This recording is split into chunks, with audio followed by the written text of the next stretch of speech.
Muchísimas gracias a todo el equipo del Jurado Nacional de Elecciones, al equipo de NDI, por esta posibilidad de compartir aquí con todos ustedes este gran tema que personalmente me apasiona y al cual le dedico años, que es todo lo vinculado a la democracia digital, y compartirlo pues con ustedes que son jóvenes políticos y que es tan relevante que conozcan más sobre la importancia de las tecnologías digitales en distintos escenarios, tanto somos ciudadanos, ¿no? Pero también en contextos políticos y en contextos electorales, que es lo más preocupante y que es lo que hemos vivido en el último tiempo en el Perú, ¿no? Durante este año, junto al Jurado Nacional de Elecciones, junto a NDI, National Democratic Institute, hemos realizado múltiples eventos de distintos formatos, con distintas metodologías, justamente con la intención de mostrar cómo, por ejemplo, la desinformación puede afectar, ¿no?, los procesos electorales, cómo nos puede manipular como individuos, cómo puede alterar nuestra democracia. Entonces son cuestiones que tenemos que tener muy presentes y por eso nuestra gran misión siempre es promover el uso responsable de Internet y de las nuevas tecnologías, mostrando los beneficios y también mostrando los riesgos que hay detrás para minimizar su impacto, ¿no? Para que el impacto en nuestra sociedad sea lo menor posible y tratar de buscar soluciones articuladas en conjunto con los diversos actores que trabajan. Entonces, bueno, a lo largo de los meses, como les decía, de esta contienda electoral, hemos desarrollado varias actividades, varios proyectos, y uno de ellos fue finalmente con lo que coronamos, ¿no, Andrea? Este trabajo intensivo fue a través de una publicación, ¿no? Una publicación titulada Tecnologías digitales y elecciones en el Perú. Y en esta publicación, acá les muestro la carátula, espero que la estén viendo. Muestra la carátula y esa publicación recoge, bueno, una serie de artículos y ensayos que yo fui preparando, ¿no?, con cierta periodicidad en los primeros meses del año, pero también recoge los esfuerzos de los trabajos realizados a lo largo de esos meses, ¿no?, en distintas áreas. Hicimos foros de capacitación con la participación, por ejemplo, de las Big Tech, las corporaciones de tecnología, ¿no?, con sus representantes latinoamericanos. Realizamos el decálogo para combatir las noticias falsas con el fin de educar, sensibilizar a la población. Trabajamos, por ejemplo, con una organización ecuatoriana en el uso e interpretación de los hashtags durante la segunda vuelta electoral, ¿no?, para medir, por ejemplo, ese nivel de nocividad o de hostilidad que se observa en las distintas redes sociales. Entonces, de alguna forma, este libro condensa todos estos esfuerzos, ¿no? No solamente ensayos escritos, sino resultados de actividades concretas que hemos reunido y consolidado en esta publicación, que para que ustedes sepan, es totalmente gratuita, se puede descargar online en nuestra página web democraciadigital.pe. Y yo en esta conferencia lo que quiero es relatarles brevemente el contenido, ¿no?, de estos 10 puntos que ustedes pueden ver, ¿no?, que son los 10 puntos que aborda esa publicación referido al perfil del elector peruano, una radiografía digital sobre los principales partidos políticos, todo lo vinculado a la desinformación, las noticias falsas y este efecto perverso que yo les he comentado, todo lo vinculado al pacto ético electoral y este gran paso que dio el jurado en este contexto electoral, todo lo vinculado a los esfuerzos y acciones desde las Big Tech, lo referido a las encuestas, a la polarización política y los discursos de odio que se vio con tanta fuerza, lo referido al anonimato también, que es un tema que cada vez causa mayores preocupaciones, ese trabajo de los hashtags que les mencioné y las tendencias en Twitter, y bueno, finalmente todo lo vinculado al fact-checking electoral, que durante esta contienda electoral se vio con mucha fuerza desde distintas áreas, ¿no? Y eso es interesante mencionarlo. Entonces, les dejo la pantalla para que vean el libro, para que se, se familiaricen de alguna forma con esta carátula y puedan, por supuesto, descargarlo más adelante si así lo desean. Pero lo importante es partir con la información referida al perfil del elector peruano, ¿no? Porque sabemos que hay alrededor de, son 25.287.000 y pico, ¿no? De personas, ciudadanos habilitados para sufragar de acuerdo a las cifras que maneja el Jurado Nacional de Elecciones, ¿no? Es una cifra bastante alta, interesante, y que está dividida en 27 distritos electorales. Eso el jurado, por supuesto, lo maneja mejor que nadie, ¿no? Son cifras que, por supuesto, las proporciona el Jurado Nacional de Elecciones.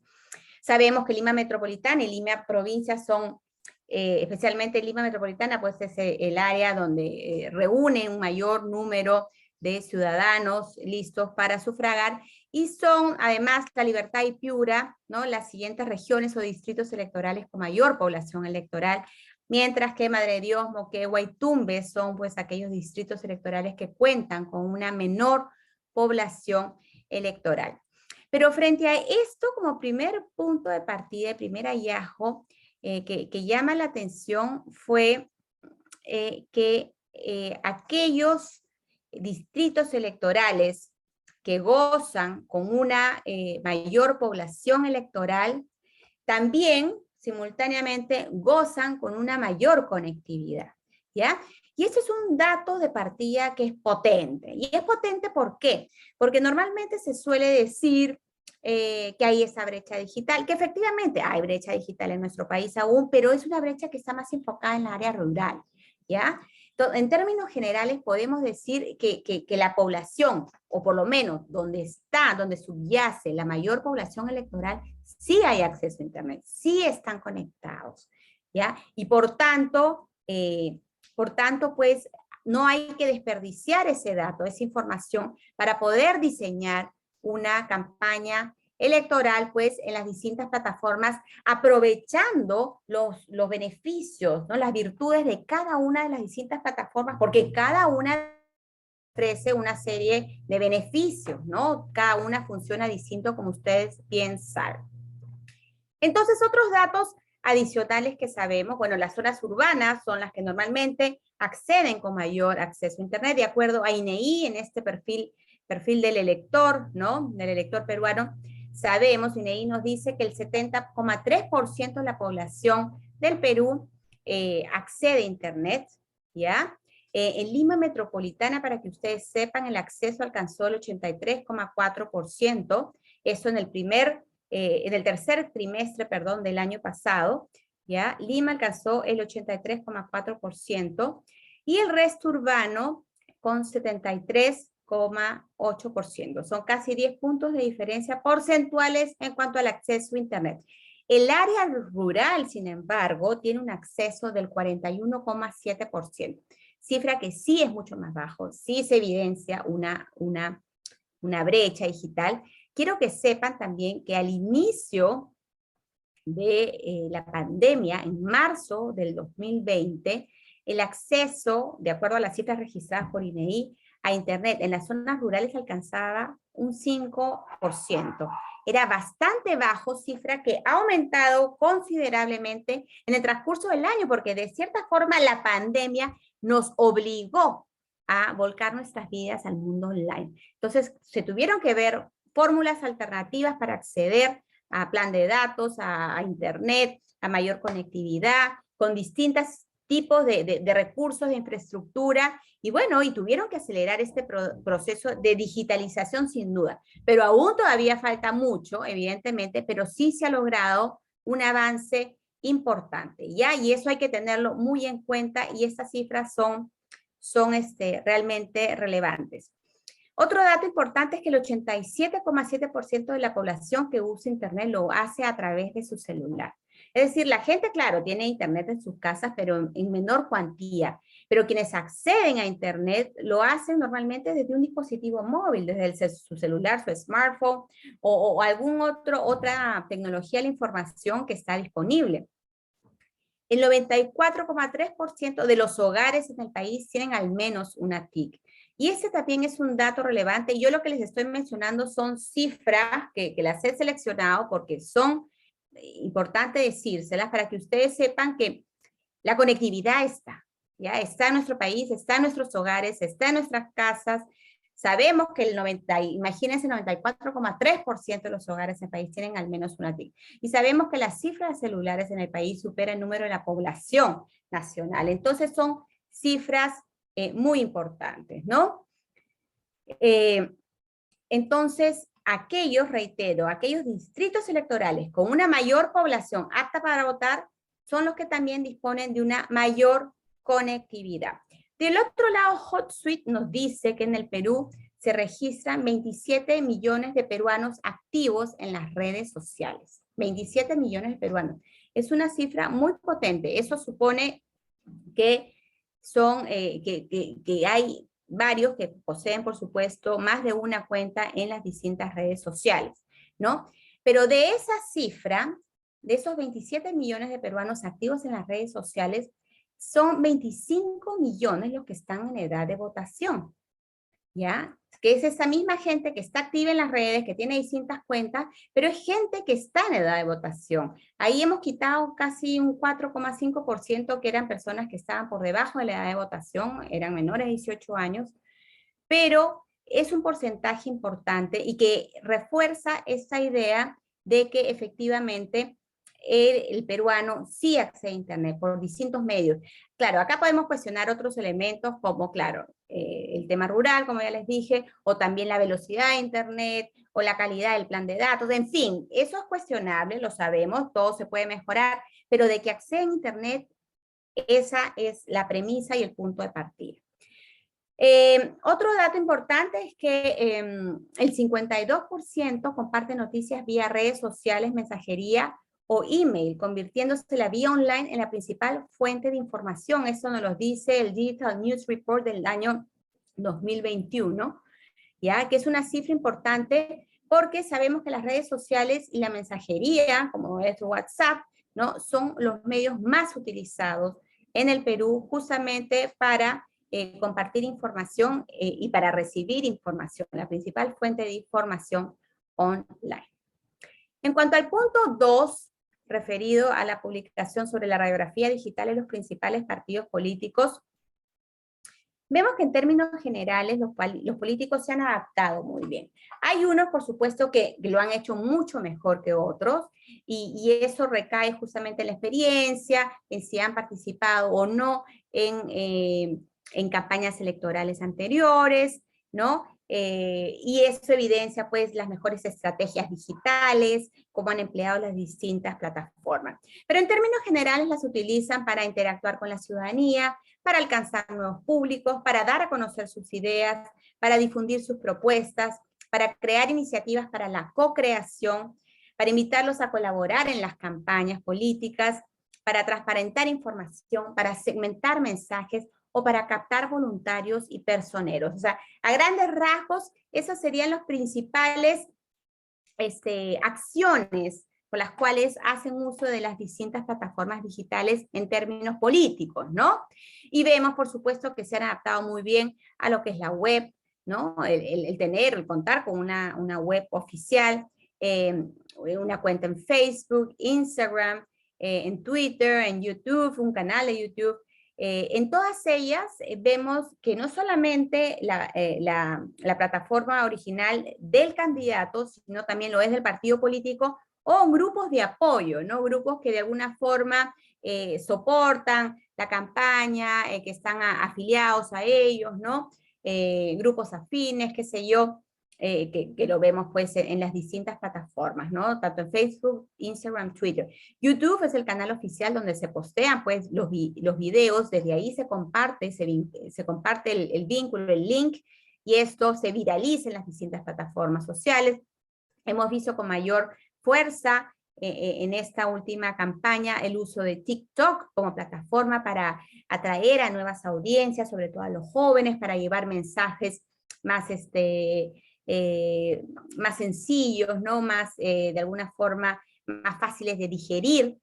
El uso de blogs, por ejemplo, ya casi queda en desuso, se utiliza, pero menos, pero de repente para abordar temas más específicos, especializados, sobre el plan de trabajo o sobre aspectos puntuales de que se quisiera abordar. Las listas de WhatsApp se han utilizado mucho con mayor frecuencia, los podcasts, donde también se analizan los temas políticos, con invitados políticos, referidos a temas del plan de gobierno, referidos a temas más técnicos, en fin, los podcasts es algo también que cada vez se utiliza más, es una tendencia, por supuesto, no solamente en el Perú, sino en el mundo. Y por supuesto el uso de los aplicativos, pero yo les diría que han sido recursos menos utilizados. Los aplicativos son aquellos que se pueden descargar desde nuestros celulares, ¿no? Han habido campañas donde sí se ven mayor uso para justamente atraer voluntarios y gente afín a la campaña, pero en esta oportunidad no se han visto, no se han identificado, ¿no? Y en las redes sociales vemos que, analizamos en el libro, los seguidores que hay tanto por líder, ¿no? Por líder político, como por los distintos partidos.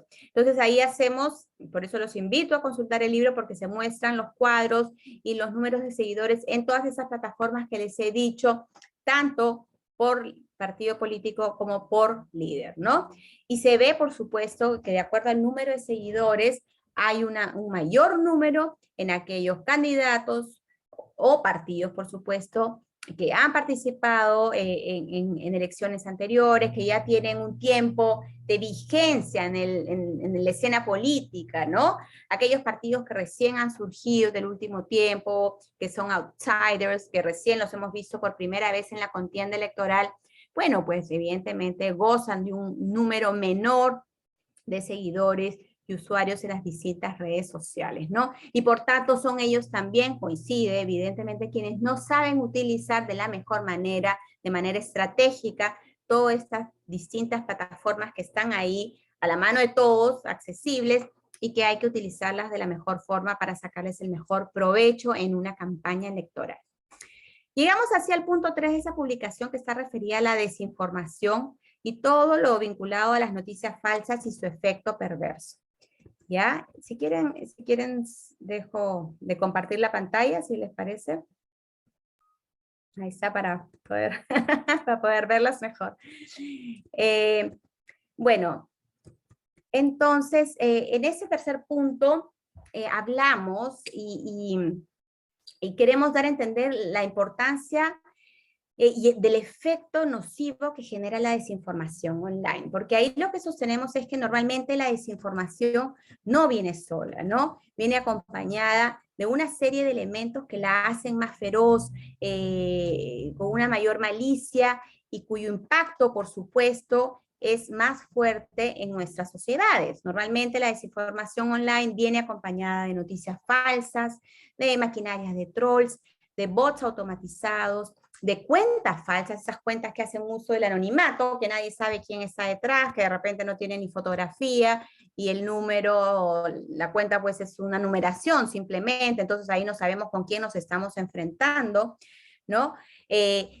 Con el uso de hashtags que se comparten, se retuitean y se viralizan permanentemente, generando pues un amplio alcance, ¿no? Vemos videos alterados, vemos fotos trucadas, vemos imágenes que se retocan, memes, audios que distorsionan la realidad, y también, que es lo más lamentable y quizá preocupante, es que vienen cargados con un fuerte componente de odio y agresividad. Entonces, frente a esto, sí es terriblemente preocupante, porque el efecto es muy nocivo, muy perverso en nuestra sociedad. ¿Y por qué lo es? Porque traicionan la verdad, porque desinforman a la población, porque manipulan al individuo, porque agreden y descalifican al adversario político, porque incitan el odio con mensajes, con discursos hostiles, difamatorios, discriminatorios, porque deslegitiman a las autoridades, se cuestionan a las instituciones, que es otra tendencia que no solamente se ha visto en el Perú, sino en otras partes del mundo. Se genera desconfianza entre la población, y eso es severamente preocupante, porque finalmente el individuo no sabe a quién creer. Si se empieza a cuestionar tanto a nuestras autoridades, ¿no? Finalmente, ¿a quién se le cree? ¿Quién tiene la verdad? ¿Quién tiene la verdad absoluta? Y así se buscan invalidar los procesos y los resultados. Todo ello genera incertidumbre, miedo, angustia entre nosotros, la población. Se hiperpolariza la población, que eso es un efecto muy preocupante, pero que se da cada vez con mayor fuerza, ¿no? No se alcanzan acuerdos, ni diálogos, ni consensos, y se incita a la violencia, al caos y a la sublevación de ciertos grupos radicales, como hemos visto y como suele suceder pues ya en los últimos tiempos en el Perú y en el mundo también, ¿no? Entonces, miren todo esto, todo ese efecto perturbador que la desinformación online puede ocasionar en nuestra sociedad, en un ambiente político electoral, ¿no? Evidentemente, todo esto afecta nuestra convivencia ciudadana y el efecto, como les digo, es tan nocivo que por eso nosotros actuamos, pues, y utilizamos diversas formas de contrarrestar esta problemática. Quiero mostrarles a continuación este decálogo que preparamos justamente para combatir las noticias falsas, porque acá la gran meta es sensibilizar y educar a nosotros, a los individuos, al usuario digital, para que ellos sepan cómo utilizar esa información, cómo procesarla, ¿no? Y la importancia de no compartirla si sospechan que esa información es falsa, que esta información no es veraz. Entonces, les comparto a continuación este decálogo. Perdón. Este decálogo para compartir las noticias falsas. Las noticias falsas suelen proliferar en contextos electorales. En esta segunda vuelta electoral, circulan con mayor frecuencia y también se observan nuevas modalidades. El riesgo es altísimo, porque manipulan las emociones e impiden que los individuos tomen decisiones acertadas. El futuro del país está en tus manos. Por esa razón, te damos las siguientes recomendaciones. Primero, ante cualquier hecho, confirme el autor, fuente, website o link. También verifica la fecha. Segundo, en las redes sociales, sigue a cuentas con identidad. Revisa su perfil. No compartas información de cuentas falsas o trolls. Tercero, las fotografías o videos también pueden ser adulterados o sacados de contexto. Usa tu juicio crítico si ves algo inusual. Cuarto, verifica si el contenido ha sido compartido o reenviado varias veces. Eso podría ser una señal de desinformación. Quinto, sospecha de un texto con errores ortográficos y uso excesivo de emoticones. Sexto, de preferencia consulta portales oficiales, académicos o científicos, para así poder determinar la calidad de la información. Séptimo, los medios de comunicación tradicionales pueden servir para confirmar la veracidad de las noticias que circulan. Octavo, también puedes verificar hechos a través de bases de datos o buscadores especializados en fact-check. Noveno, toma nota de las advertencias que hacen algunas redes sociales sobre la autenticidad de cuentas o contenidos. Décimo, no seas productor de información engañosa que solo busque afectar al adversario político o manipular a la población. Es un mensaje de democracia digital con el auspicio de NDI. Entonces, ese decálogo, que por supuesto durante la campaña nosotros lo compartimos en las distintas plataformas digitales, lo hicimos justamente con el propósito de sensibilizar y educar, ¿no?, a la ciudadanía a tomar conciencia de no compartir información, de verificar antes, de ellos hacer su propia verificación antes de compartir el contenido y viralizarlo, lo cual es muy importante. El cuarto punto de la publicación hace referencia al pacto ético electoral. El pacto ético electoral, como ustedes saben, se impulsa desde el Jurado Nacional de Elecciones desde el año 2005. Sin embargo, en esta última edición se incorporó unos lineamientos sobre el uso responsable de las redes sociales, ¿ya? Y eso fue bastante novedoso, eso contó con la colaboración nuestra desde Democracia Digital en la redacción de los puntos, ¿no?, de algunos de estos puntos referidos justamente a todo ello, ¿no?, a la fake news, al uso responsable de Internet. Y eso pues resulta novedoso, y también hubo un esfuerzo desde el Jurado Nacional de Elecciones y a través de su Tribunal de Honor en generar exhortaciones, resoluciones y comunicados frente a los distintos temas de la actuación política en medio de esa campaña, ¿no? Al respecto fueron 3 exhortaciones y una resolución que estaban directamente relacionadas al comportamiento político en el ámbito de las redes sociales, ¿ya? Entonces, son esfuerzos que se van haciendo que quizás, claro, por sí solos no sea suficiente, pero acuérdense que todo suma y frente a esos temas todos tenemos que actuar de manera coordinada desde los distintos frentes, ¿no? Entonces, han habido esfuerzos desde el Jurado Nacional de Elecciones, por supuesto, así como también el esfuerzo del decálogo y así todos a su vez sumando para que el impacto de estas cuestiones riesgosas que surgen en la red sean lo menor posible. En este libro también se recoge un 5º punto sobre la labor de las Big Tech y sus medidas en elecciones. Lo que pasa es que nosotros hicimos una serie de foros sobre qué estaban haciendo estas distintas corporaciones de tecnología en el ámbito de la desinformación online. Y ahí se recogen varios esfuerzos, por ejemplo, desde Facebook, desde Twitter, desde Google, ¿no?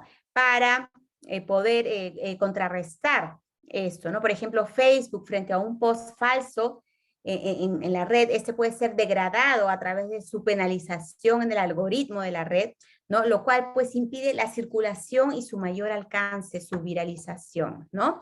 Pero también previamente realizan una verificación de contenidos con los medios locales y así ellos evitan la censura, ¿no? Ellos también tienen como una red de verificadores con los que consultan la información que se difunde en las redes. También para que ustedes sepan, desde Facebook se ha desarrollado una biblioteca de anuncios políticos que son guardados por un periodo de 7 años y permite saber quiénes pagan dichos anuncios políticos. Es decir, si ustedes quieren poner un anuncio, tienen que tener, bueno, registrar una cuenta oficial, poner todos sus datos y esto queda almacenado, ¿no? Ya no es tan fácil y ya queda totalmente transparente quién está detrás de esos anuncios, ¿no? Twitter, por ejemplo, desarrolló un aplicativo de Q&A, de preguntas y respuestas con los políticos y los ciudadanos para que uno pueda consultar directamente con el político y conocer de fuente primera mano, ¿no? Con información fidedigna sobre sus propuestas de gobierno, información general del candidato.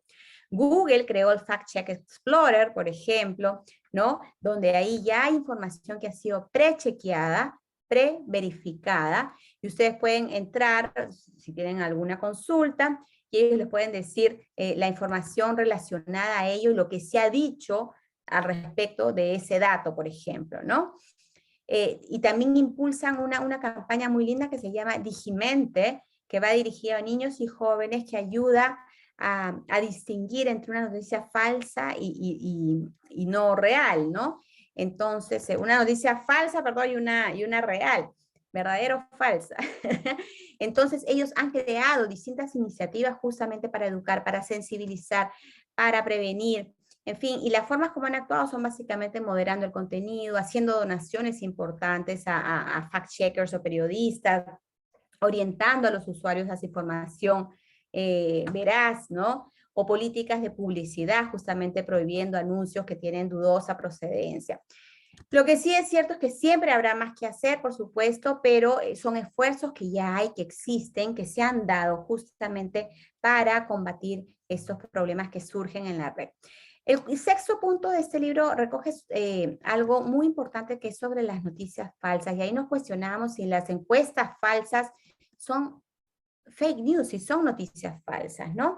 Y por supuesto llegamos a la conclusión que sí, porque hay encuestas que hemos visto y que han circulado, ustedes serán testigos de eso durante los últimos meses de campaña electoral, que de repente no sabíamos quién estaba detrás de estas encuestas, ¿no? Eran de dudosa procedencia, no sabíamos si la información era confiable, qué metodología habían empleado, cuál era el margen de error, no sabíamos ningún aspecto técnico y por supuesto siempre favorecían ¿o no? A ciertos sectores o a ciertos partidos políticos, ¿no? Entonces cuando hay esa sospecha y no está clara esa información, no es transparente, bueno, pues hay que sospechar también, ¿no? Y ahí tiene que entrar nuestro juicio crítico y nuestra capacidad, nuestro raciocinio para poder determinar si son veraces o no. Y si tenemos la sospecha, evidentemente no se comparte, y esa es la ley, la norma número 1. Respecto a la polarización, el punto 7 del libro, este es un capítulo interesante porque es algo que nos ha preocupado mucho a lo largo de la campaña.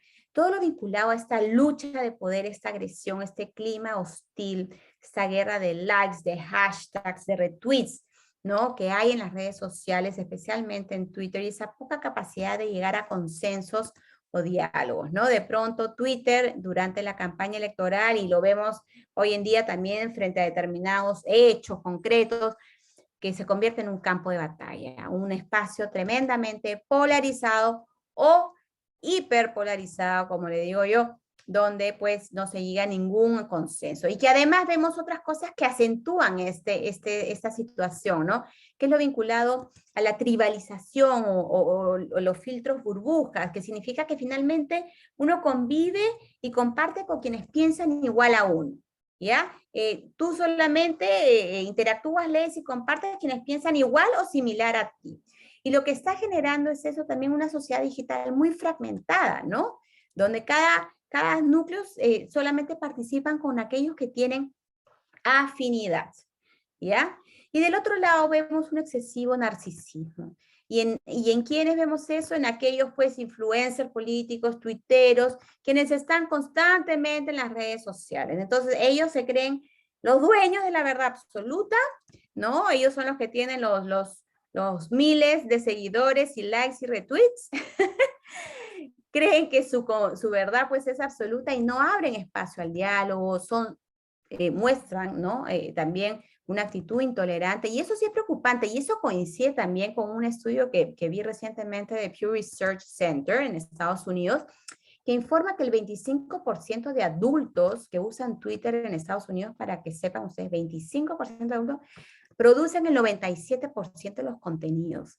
¿Ya? Entonces ahí ven, esto refleja que finalmente estos contenidos provienen, ¿no? de 5 o 6 cuentas o un porcentaje mínimo de cuentas que son los que están permanentemente produciendo el material. ¿Ya? Y que, como les digo, muchas veces son intolerantes, pues, y no abren el espacio al diálogo, a la deliberación, ¿no? Son poco tolerantes.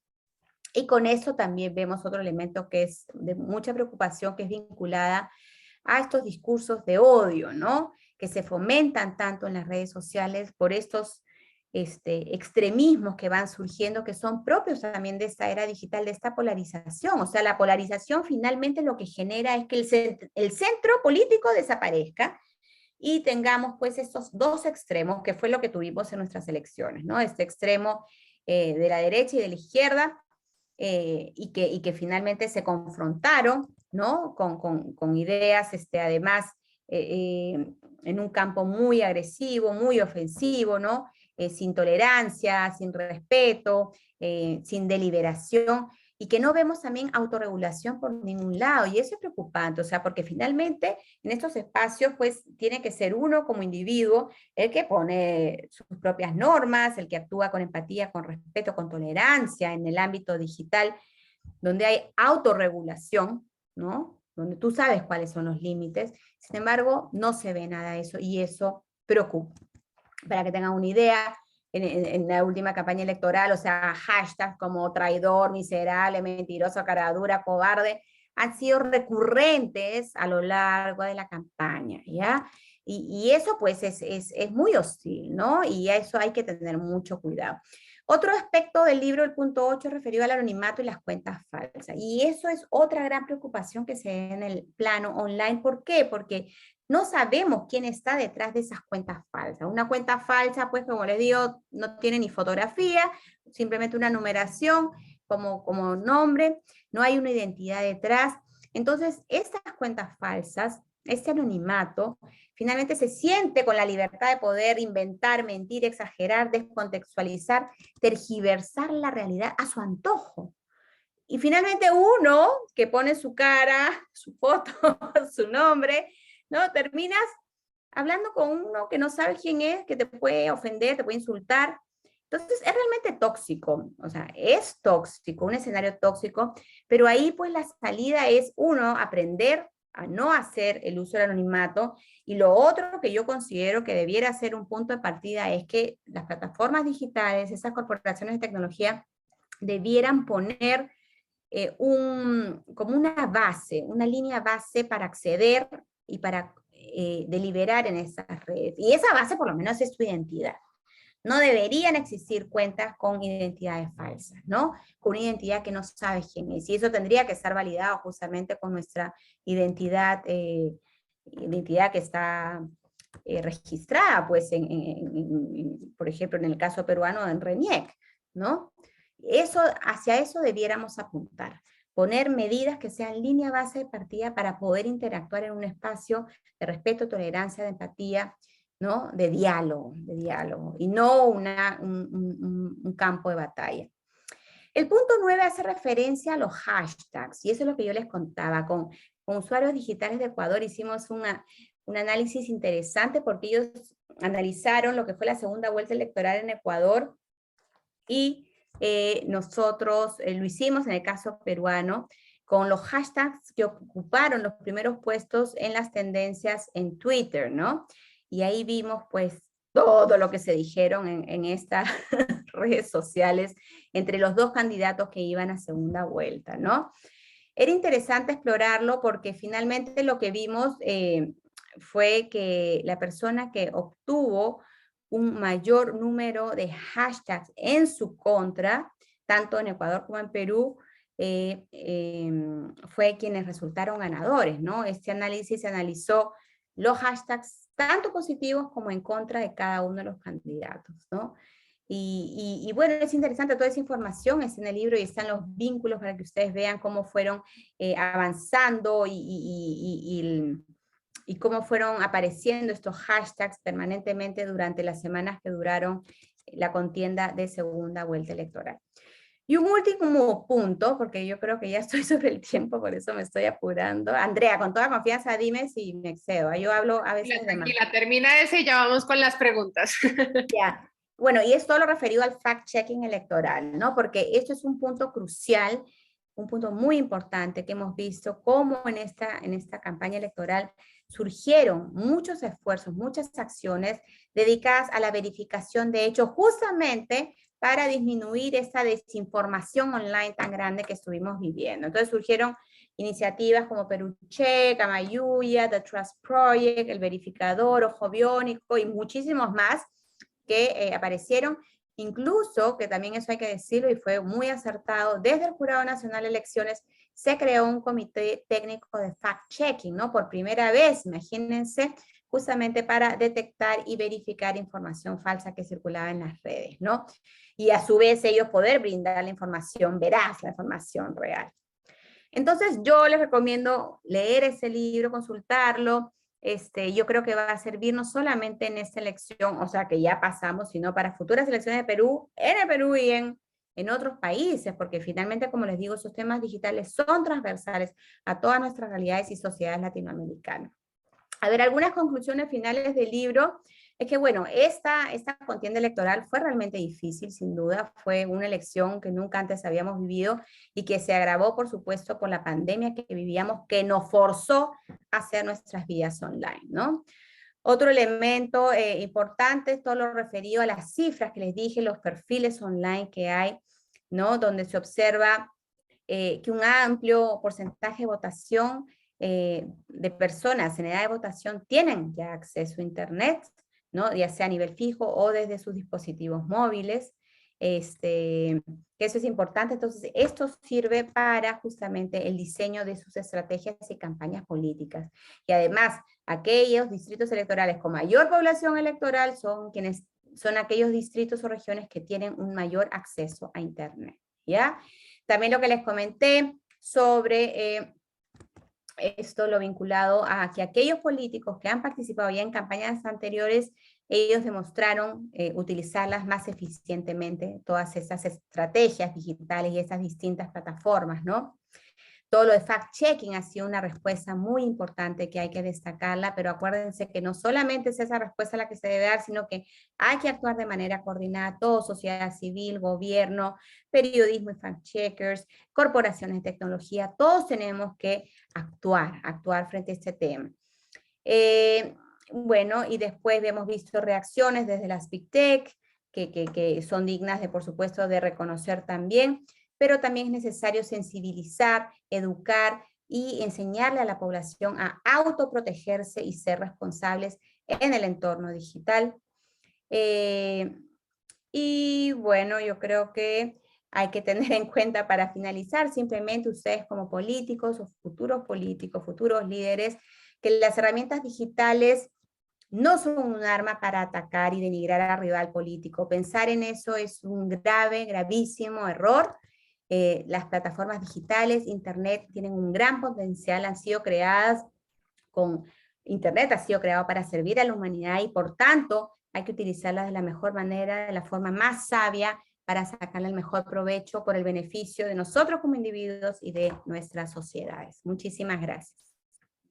Elaine, muchas gracias a ti. Cierras justamente con un llamado muy importante justamente para todos los que hacen parte de este curso, que hacen parte además de partidos, de movimientos regionales que van a estar participando en el próximo proceso electoral en Perú, y es absolutamente fundamental justamente que entendamos cuál es el verdadero uso y cómo nos funciona, para qué sirven realmente las herramientas digitales y las redes sociales, y tratar de justamente aumentar más bien el debate de propuestas, que es justamente lo que está buscando la ciudadanía, tener más y mejor información. Este curso también lo que busca es darle mejores herramientas a cada una de las personas que está participando justamente para entender cuál es este fenómeno y cómo enfrentarlo. Como tú decías, la responsabilidad no es solamente de las instituciones, no viene solamente desde el periodismo. La vez pasada también un poco veíamos justamente también ese tema del rol de los medios de comunicación, que muchas veces, además por el afán de la noticia, terminan también reproduciendo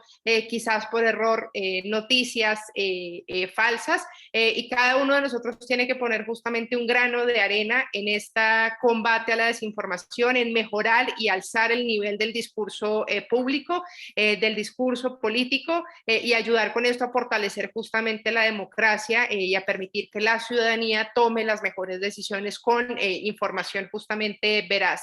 Voy a abrir espacio para un par de preguntas para que podamos resolver. Tenemos a las personas que no han consultado, quizás si todavía tienen alguna duda, pues que nos puedan hacer llegar por el chat su pregunta, pero básicamente la primera es ¿qué opinión te merece quizás las respuestas legislativas o los intentos quizás de regular y sancionar delitos como la difamación en redes sociales? Si quieres empecemos por esa, Elaine. Sí, a ver, miren, yo siempre he dicho que las respuestas a este problema, que es la desinformación, no vamos a encontrar una salida rápida, fácil, en el corto plazo, ni que nos lo solucione así todo de la noche a la mañana. No, esto es un proceso, siempre digo que esto va a demorar, o sea, es algo de un mediano, largo plazo, en donde todos tenemos que intervenir trabajando coordinadamente. No soy partícipe de la regulación de ninguna forma, y les digo por qué. Porque en términos de tecnología, la tecnología avanza muy rápido. Permanentemente estamos con nuevos desafíos. Hoy son estos problemas que estamos enfrentando, pero yo les aseguro que en 2 años más van a ser otros temas los que vamos a tener que enfrentar. Por tanto, no podemos estar regulando permanentemente sobre estas cuestiones y que pueden poner en riesgo otras libertades y otros derechos de nosotros como individuos. Entonces, hay que buscar formas alternativas para dar solución a ello. Además, lo que hemos visto también por nuestros políticos, lamentablemente, y eso hay que decirlo, es que de estos temas conocen muy poco.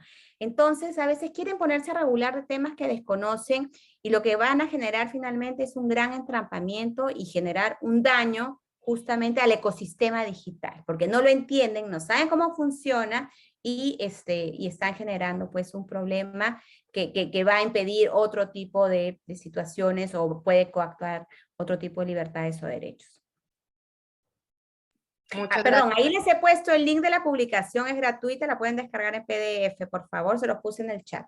Perfecto, muchas gracias, Elaine. Sí, justamente lo que mencionas es importante, el tema de que hay que conocer muy bien justamente para que luego los efectos de esa regulación y de ese tipo de legislación que se haga, si es que ese es el camino, digamos, que se está transitando, sea, digamos, muy cuidadoso porque tocas además muchos límites de libertad de expresión y de un montón de derechos fundamentales justamente que pues hay que mirarlos con mucho cuidado para no afectar justamente y generar después un problema quizás mayor al respecto.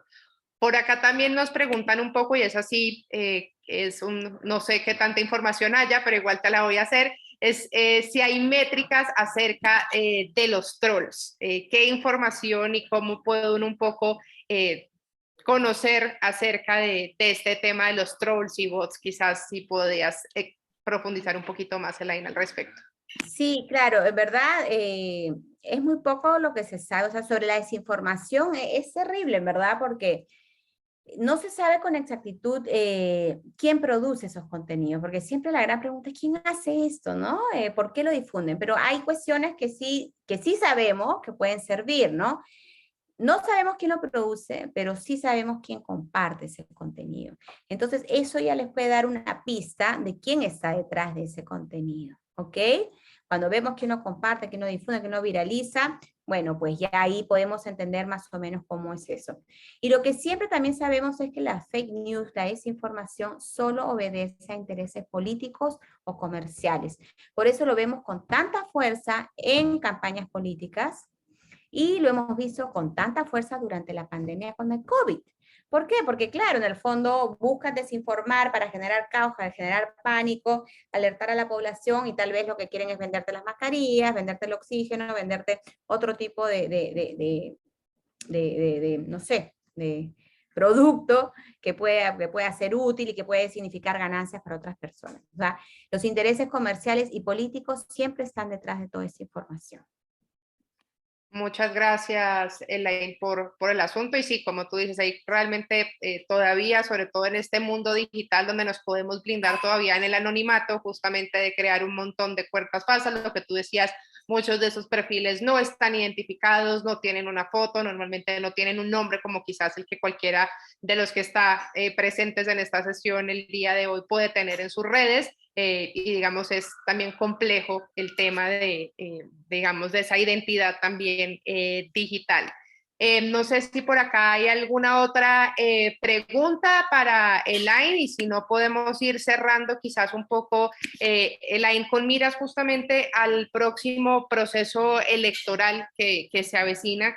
¿Qué recomendaciones pudieras hacer tú justamente a las personas que están participando de este curso? ¿Qué tendrían, digamos, que tener en cuenta para tratar justamente, uno, creo que de ser agentes de cambio justamente desde sus organizaciones y dos, quizás para mejorar sus estrategias a la hora también del uso responsable quizás de redes sociales? Entonces, mientras por acá tenemos alguna otra pregunta y si quieres vamos solucionando esta. Hay algunas preguntas que veo ahí, pero no alcanzo a leerlas porque te estaba escuchando, Andrea, en el chat. Y piden el link del libro ya lo pasé por si acaso, ahí pueden descargarlo gratuitamente. A ver, ¿qué recomendaciones haría yo? Bueno, lo principal, y qué es lo más afortunado en realidad, es que ustedes vean a las plataformas digitales como una herramienta que les ayude a acercarse a la ciudadanía, a crear puentes, a crear mecanismos de participación, de colaboración, de co-creación con el ciudadano. Por ejemplo, durante la campaña anterior hubo 2 o 3 iniciativas online que mediante el uso de hashtags o mediante la construcción de plataformas invitaban a los ciudadanos a aportar ideas en la construcción de sus planes de gobierno, a identificar temas que podrían ser sensibles para el manejo, no sé, y para considerarlos en los planes respectivos. En fin, hay que buscar esas herramientas para poder acercarnos a la población. Y eso sería una fórmula muy acertada, porque lamentablemente hay una desafección hacia los partidos políticos, la gente en general está muy cansada de la actuación política, entonces hay que tratar de cambiar la cara, cambiar el rostro. Y yo creo que la tecnología puede ayudarnos muy bien a cambiar ese rostro, buscando formas asertivas para acercarnos a los ciudadanos, buscando formas para co-crear, para colaborar, para buscar soluciones en conjunto, para atender las demandas de la población. Yo creo que por ahí va el secreto, y sería muy bueno hacerlo, ¿no? Si ustedes piensan que en las redes solamente va a ser para atacar al rival, para ofenderlo, para hostigar, no van a llegar a nada porque la gente, yo creo, ya está cansada de eso. La población en general estamos cansados porque ya hemos vivido, imagínense cuántos momentos desafortunados en nuestro país, es lamentable. Y en general es una sensación que está agudizada y que es general en todos nosotros como población, ¿no? Entonces, hagamos el esfuerzo todos por cambiar las cosas, por aproximarnos de una manera positiva, audaz, asertiva, para poder co-crear, ¿no? Y utilizar las plataformas de la mejor forma, aprovechando todo su potencial. eh, y yo creo que por ahí sería una fórmula ganadora, ojalá. Sin duda alguna, Elaine, has dado justamente información importante, justamente ese uso de herramientas responsable de parte de los partidos y las organizaciones políticas, que las abran también como vínculo de escucha también a la ciudadanía, que es justamente lo que reclaman, y por eso también el descrédito muchas veces de las organizaciones políticas, porque el reclamo de la ciudadanía es que justamente nos sirven como vínculo, como espacio, justamente para canalizar las preocupaciones, las demandas y transformarlas justamente en políticas públicas en los distintos lugares o en leyes, en normas, dependiendo, digamos, del nivel el que estemos hablando. Entonces, las plataformas nos abren un montón, justamente como tú decías, de oportunidades, más allá que sea de denigrar al contrincante, que no es realmente el objetivo. Hay que debatir, además, con propuestas, con argumentos, bajar muchas veces también ese lenguaje de odio, esa violencia que muchas veces además termina afectando a las mujeres mucho más fuertemente, y a grupos igual, digamos, subrepresentados, que puedan ser, digamos, población afrodescendiente, indígenas, que terminan además también muchas veces afectados por todo este lenguaje que terminan utilizándose en las redes sociales y siendo mucho más violento también, como tú decías anteriormente, el discurso, y aumentando justamente toda esa violencia, ese lenguaje exacerbado en el asunto. Así que has dado justamente, creo que, unas recomendaciones importantes para afrontar esa campaña electoral que se avecina en Perú. Las otras preguntas por acá tienen que ver también un poco con justamente cuáles serían formas alternativas para regular y sancionar conductas de las personas que abusen de las plataformas digitales. Es una de las preguntas que tenemos por acá. Y quizás esta de Juan sobre cómo como organizaciones políticas, cómo pueden exigir a los medios de información que no brinden información falsa. No sé, Elaine, si quieres cerrar ahí de pronto con alguna reflexión con estas dos inquietudes adicionales que llegaron. Tu micrófono. Como hemos visto, a ver, de aquellas personas que hacen un mal manejo, bueno, hemos visto acciones desde las distintas redes sociales en donde moderan el contenido, ponen advertencias cuando una información no puede, o sea, hay la sospecha de que no es real. Lo hemos visto, incluso como Twitter reaccionó frente a los tweets del expresidente Donald Trump. Acuérdense que mucha gente salió también a cuestionar eso y a hablar sobre la libertad de expresión. Sí, lo vimos, la gente reaccionaba y no estaba de acuerdo con que reaccionen de esa forma. Entonces, pero vemos que hay salidas. La censura para mí tampoco es una solución. Yo creo que moderar, crear advertencias puede ayudar, ¿no? Y orientar a los usuarios a fuente fidedigna, fuente veraz, fuente oficial, eso es muy importante, ¿ya? También, por ejemplo, y lo estoy hablando de las Big Tech, pero por ejemplo, el Tribunal de Honor del Jurado Nacional de Elecciones, ¿no? Con el Pacto Ético Electoral, también emitió resoluciones, exhortaciones sobre el quehacer político en las redes sociales. Entonces también es otra forma de reaccionar. O sea, ven, como les digo, es una combinación de acciones, no hay una sola, no es una sola fórmula, no. Acá hay que actuar todos de distintas formas coordinadamente, porque finalmente es como se debe contrarrestar este gran problema, ¿no?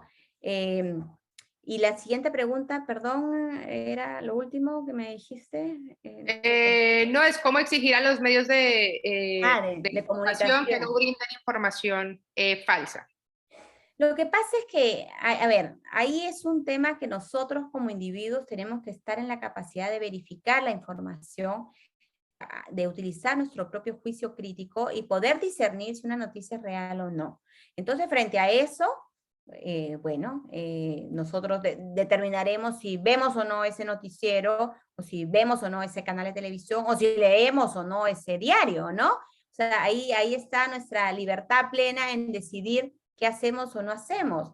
Los medios de comunicación tradicionales, por supuesto, por un código de conducta ética, ellos debieran transmitir información veraz, oportuna, objetiva, imparcial, ¿no? Son los principios del periodismo y así debe ser. Claro, no siempre se ve, pero ojo que hay matices también, como siempre digo, no todo es blanco, negro, ¿no? A veces también la desinformación puede caer en matices, en imprecisiones, en cuestiones que pueden ser sutiles diferencias, pero que también en el fondo, pues, el propósito es desinformar. Pero ahí está nuestro juicio crítico, nuestra capacidad de actuar y reaccionar y decidir, pues, qué medio vamos a consumir o qué medio no. Y no compartir, por supuesto, no contribuir a que esta información, si dudamos de ella, se viralice, ¿no? Eso es lo más importante.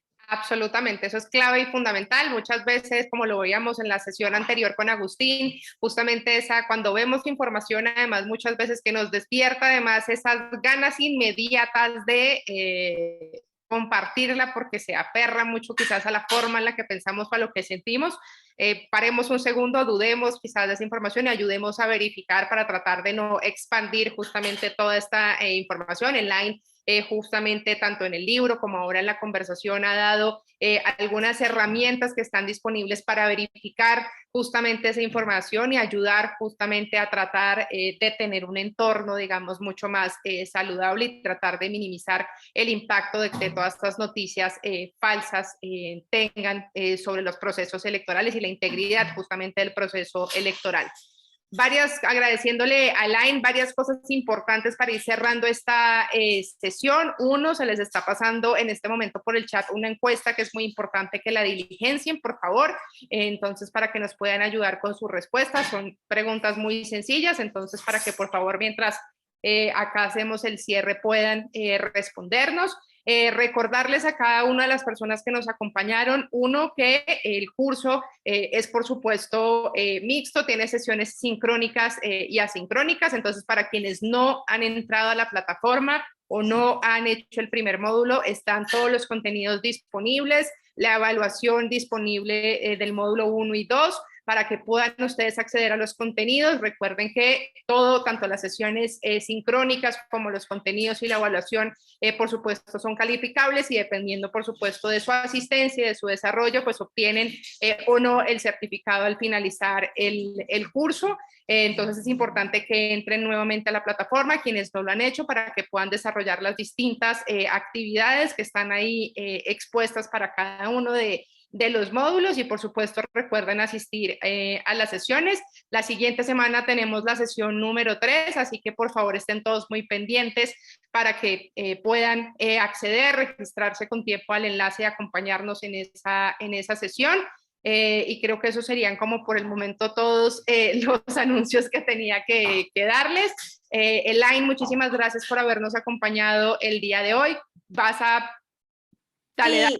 Andrea, si me permites, claro. Yo quiero cerrar esta sesión para compartirles un gran anuncio nuestro desde nuestro trabajo Democracia Digital acá en el Perú y contarles que hace unas semanas hemos hecho un lanzamiento del Premio Latinoamericano de Democracia Digital y extendemos nuestro trabajo Democracia Digital a 19 países de habla hispana, lo cual para nosotros es un gran reto, un gran desafío, llevando todos estos temas a distintos países, ¿no? Y sobre todo promoviendo las buenas prácticas digitales, que esa no es nuestra gran misión. Y si me permites, les dejo un videíto muy cortito, justamente para animarlos y motivarlos a siempre actuar bien y hacer, ¿no?, un uso constante de las buenas prácticas digitales.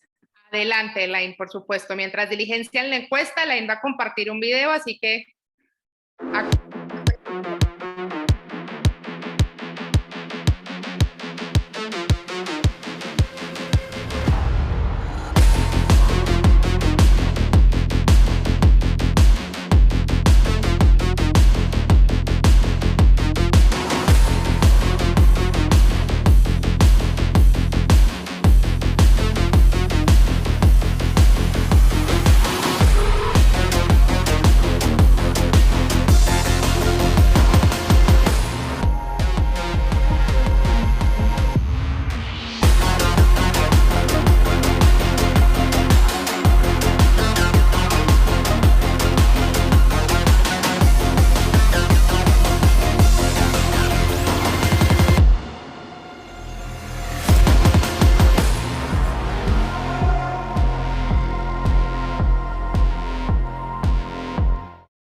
Eso es, ¿lo escucharon bien?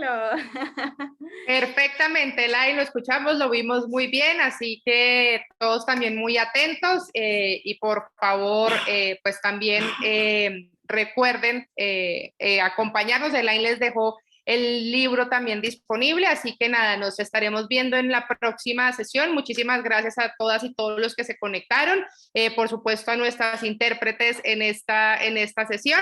Y por supuesto al apoyo del Jurado Nacional Electoral por toda la disposición de este curso. Así que muchísimas gracias, nos vemos la próxima semana. Elaine, muchísimas gracias por acompañarnos.